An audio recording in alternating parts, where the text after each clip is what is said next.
धेरैले चाहिँ अक्टोबर 9 मा चाहिँ फेरि प्रोटेस्ट छ कि छैन, फेरि प्रदर्शन छ कि छैन भनेर सोध्नु भइरहेको थियो। अक्टोबर 9 मा कुनै पनि खालको हिंसा हुने काम, तोडफोड हुने काम, यस्तो काममा चाहिँ हाम्रो संलग्नता हुने छैन, जेनजीहरूको संलग्नता हुने छैन। हामीले अलरेडी 8 तारिकमा गरेको प्रोटेस्टले चाहिँ हामी मुसो मार्न गएको, हामीले बाघ मारेर ल्यायौँ। अब बाघ उचाल्न सकिँदैन जङ्गलबाट, के गर्ने त्यस्तो अवस्था आएको थियो। एजेन्डा बिना के गर्ने त्यसपछि भन्ने बिना त्यो थाहा नपाइकन हामीले कुनै पनि खालको प्रोटेस्टमा चाहिँ पार्टिसिपेट गर्दैनौँ। हामी शान्तिपूर्ण प्रोटेस्ट परेको खण्डमा गरौँला, तर यो यस्तो हिंसा गर्ने खालको प्रोटेस्टमा चाहिँ हाम्रो संलग्नता हुने छैन। एक हिसाबले बनिसकेको शान्ति हामी फेरि भङ्ग गर्नेवाला छैनौँ। अहिले प्रोटेस्ट गर्नुपर्ने कुनै कारण पनि छैन।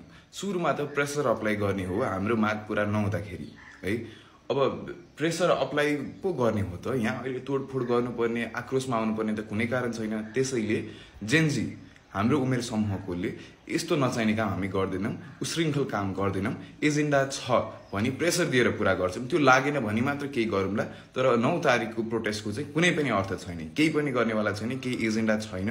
यसरी बेकारमा हिंसा गर्ने काम मात्र हामी गर्नेवाला छैनौँ।